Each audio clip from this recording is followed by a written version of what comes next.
Alright, so you'll need a drain pan, a wire brush, caliper, piston, compression tool, you see it there, some new brake parts, some brake cleaner, some caliper lube, anti-seize, disc brake quiet, a wrench or a ratchet, along with a 14 millimeter socket, a flathead or a pry bar of some sort, some clean rag, a hammer, 18 millimeter socket, and a T27 Torx bit.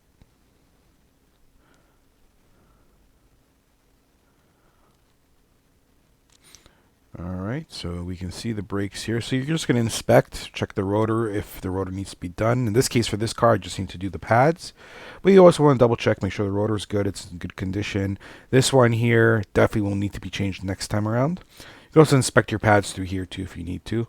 Take a look through and see how it looks. Get a feel if it does need to be done if you're just inspecting. So these are the two first caliper pin bolts. You'll be taking those off. Just to get right out of the way, when you tighten that back up, they are to 20 foot-pounds, and I will re-mention that afterwards, but it's 20 foot-pounds those get tightened to.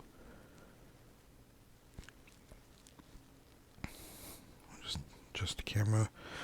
Because it's 20 foot-pounds, they do come off pretty easily. Didn't need a hammer or a breaker bar, just a tap of the palm, and boom, it came right out. So these ones are pretty easy to come off. They're not very long either, you'll see. See, they just come right out. Nice and easy.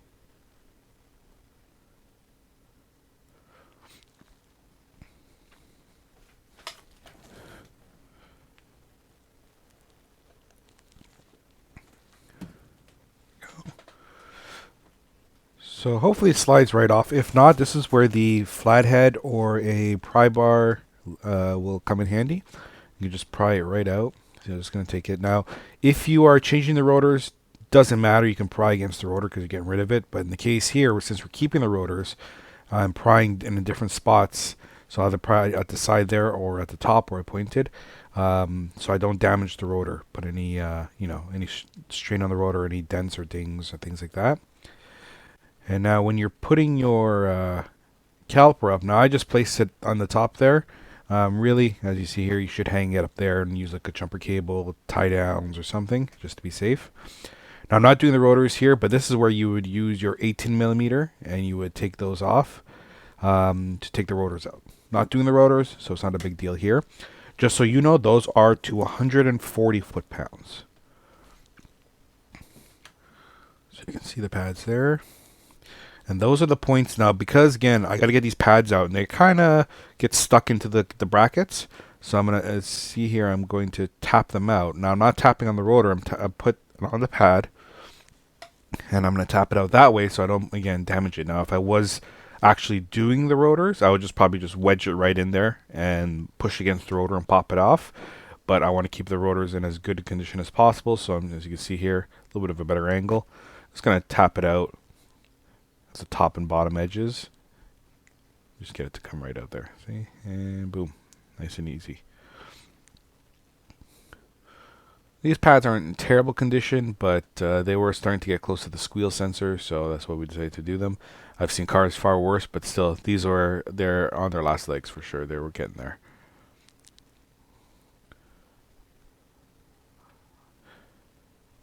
And you can see just a couple quick taps, and it comes right out. I should tell you too that technically I probably even wouldn't be doing this with the car here. I would actually have taken off the caliper bracket bolts and actually have just knocked them out once that whole piece had come out. But again, we're keeping it on the car, so and we're just going to take off the actual little metal brackets here, shims, and pry bar or anything should help them right off. Now you can compare these here. Always compare your parts. Compare your brake pads. Compare your shims. If you're getting rotors, compare your rotors too. Sometimes manufacturers, you get the wrong part, or maybe the parts guy gave you the wrong part accidentally. It does happen. So always compare. Now if you're going for, like, for example, in this case, I'm going to an aftermarket one, you can see there's slight differences in the design. But the main thing is where the actual squeal sensor is, and also you can see there where the where it slides onto the shims. You want to make sure that's good. So also you can see now here I'm showing you're going to sand it because you want to clean off anything on there, make sure it's all cleaned up. But you can see right between the top two studs there, that they're right where I was just standing there. There's a little screw. That's where the T27 would go if you were taking off the rotor. You'd have to take that little screw off. It's just a hold down screw for when they're manufacturing. Meantime, though, yeah, you definitely just give this a quick sand, get off any road salt, dirt, anything like that. You want to take all that off.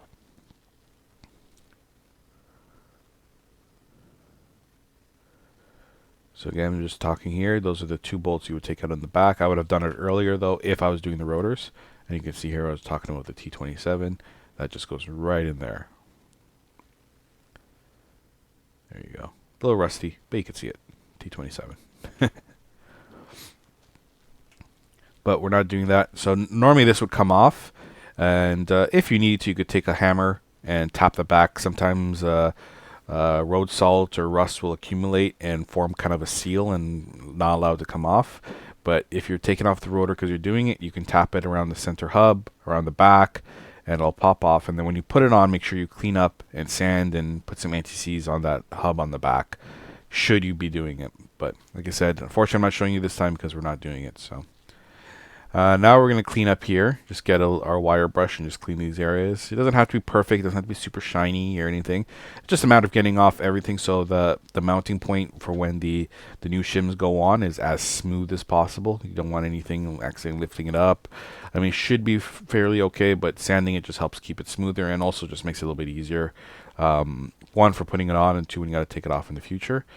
I also like to give a very light sand to where the caliper pins go to. Again, nothing bad. You see, I barely even applied pressure, so it's just a matter of getting off any road salt or anything there. So now we're going to clean up the pins. You can see, just pull the boot back ever so slightly, and we're just going to clean it up with a clean cloth.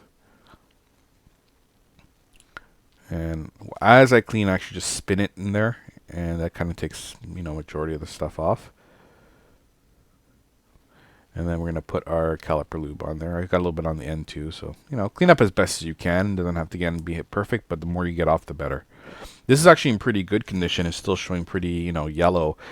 Sometimes if they've gotten really bad, it'll have turned black. In this case here, it wasn't too bad. It's pretty looks pretty good condition, but still. Every time I do brake job, even if it's just brake pads, I always grease up the pins. So then you just push that, and now if you just push it in, the boot should automatically just you see it kind of clip over and reseal. And then I like to move it around a bit just to make sure it moves freely. And we're going to do that for the bottom as well. Pull that. Notice that little rubber boot there. The little rubber boot that goes into the bottom. So if you happen to pull both pins, I always do one pin at a time so I don't confuse them. But should you happen to pull out both pins, the one with the rubber boot goes in the bottom. And same idea, just clean it up here. Put some fresh caliper lube.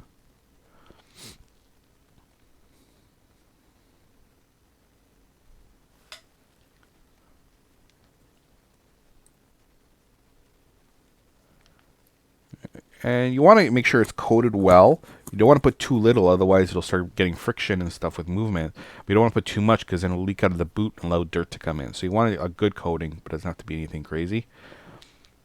So now we're just going to give a quick sand to our caliper piston here. Again, nothing severe. I'm not applying heavy pressure. This is just to get any sediment that's on there off. That's the only goal. And of course, you're watching for the rubber boot. You don't damage the boot. And this is a good time to inspect the boot and see if there's any damage, any tears, any slight leaks, anything like that. So now we're just going to put our caliper piston compression tool. There's lots of different ones out there. Personally, I'll be honest with you, I kind of like this one. I've used lots of different styles and types and stuff over the years. I just think this one is just very efficient. It's worked for me so far. Just a ratcheting style one.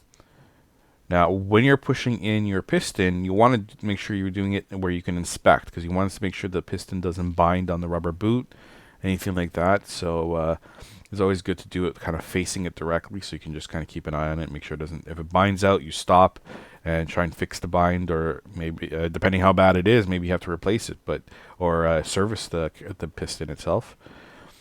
So now we're just gonna go ahead and same thing, just give it a little sand here. Just again, the idea is just to get off any road salt.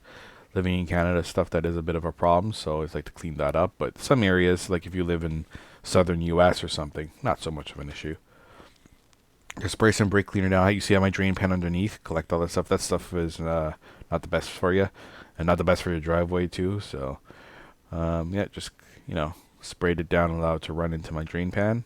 Now we're gonna put some anti-seize.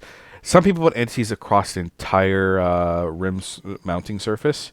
But I find the big part for this car and for most cars is right here along the hub ring. So that's where I would actually put my anti-seize all the time. But if you want to put it across the whole thing, then by all means, nothing wrong with that either. All right, now when you're putting in your, because we're doing this on the car with the rotor in place, if you're doing it off the car, you'd have that caliper bracket in your hand. But because we're doing this, and of course I'm trying to put it upside down. You see, even sometimes stupid things can happen. Anyways, if because we're putting these shims onto the caliper bracket with it on the car, you want to make sure when you put it, you're inspecting to make sure you're completely clear of the rotor. You're not making any contact with the rotor whatsoever. You can see I'm pointing out there that the squeal sensor is on the inner pad. So we're going to start off with the inner. I always start off with the inner first. Doesn't really matter. And we're going to you can put some caliper lube or anti-seize over here. This just allows it to move freely. Doesn't allow it to bind or anything. So I just put a little bit. You want a good amount on there. To be honest, looking at it, I probably could have put a little bit more, but still it'll be more than functional. Won't be a problem at all.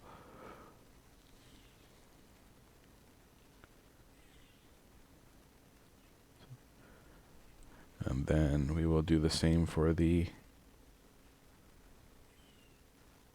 outer pad here. There you go.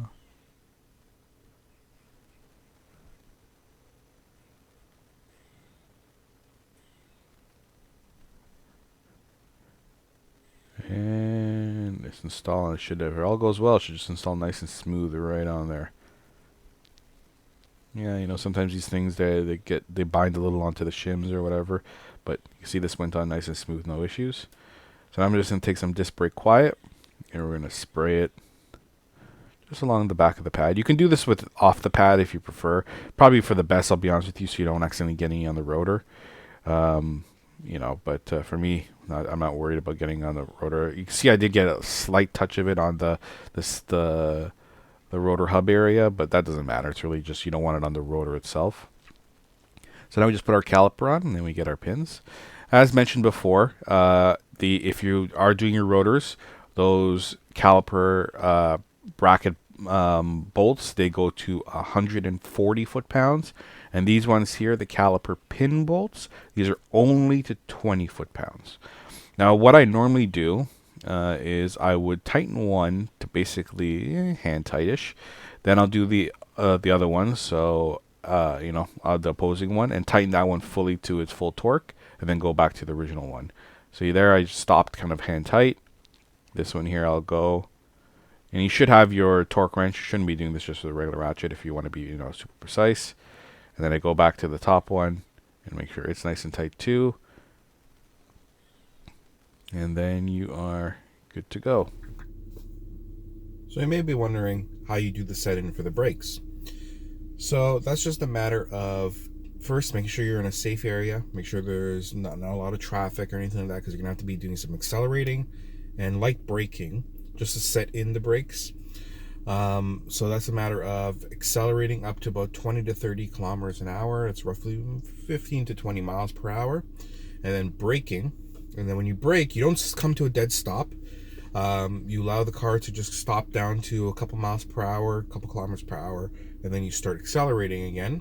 Light acceleration, very light acceleration. Don't be flooring it or anything like that. And then once you get to 20, 30 kilometers an hour, 15, 20 miles, brake a little bit again. Again, don't sit on the brakes. You especially don't want to try to avoid coming to a stop, or if you do, put it in park and let your foot off the brake if something happens you need to, because as you're sitting in the brakes, if you stay one spot with the brakes as they're setting in, the heat that could be generating could cause some early warping or damage to the brakes, especially if you're doing a lot of brake and stop.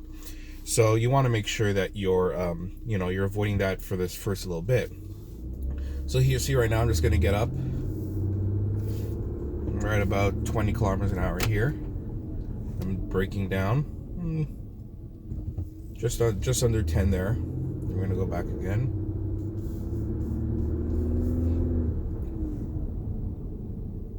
See what I'm doing there? Now, once you do this a few times, you'll feel the brakes actually become firmer. You'll notice the braking actually improves. Instead of just going out and start driving right away, you'll notice an improvement in the brakes. Once this is done, for the first 60 miles, 100 kilometers particularly, do make sure you're being very, very easy on the brakes. No heavy braking, anything like that. Just so that it gives you some extra burnishing time and extra time to kind of work the brakes in. After that, drive how you normally drive. Still be safe, but drive how you normally drive. And then you're all set. As you can see right now, I can already feel the improvements in the brakes. It's all operating much better. Very, very firm. That's all you need. Thank you everyone for watching. I do appreciate all the support out there. Don't forget to throw a like on that video if it helped you, if you found the information useful, anything like that. Make sure to like it. Don't forget to subscribe, help the channel grow, and hit the notification if you want to see more of my videos. If you dislike the video, that's okay, no problem at all, but don't be a troll, alright? Make sure you put why in the comments. I mean, maybe I missed something, maybe I got something wrong, maybe there's something you feel better, or you didn't like how I filmed. Whatever it is, put it in there. I make these videos to help people out, so I can only make it better if I get the feedback, but I need the feedback. Just don't be trolling, alright? Otherwise, if you have any other comments, feel free to do so. I answer questions whenever I can. If you want to add something on there, if you have a helpful tip that maybe I didn't cover, I didn't even know about, make sure to put that in the comments as well. I want to thank everyone, and I will see you all next video.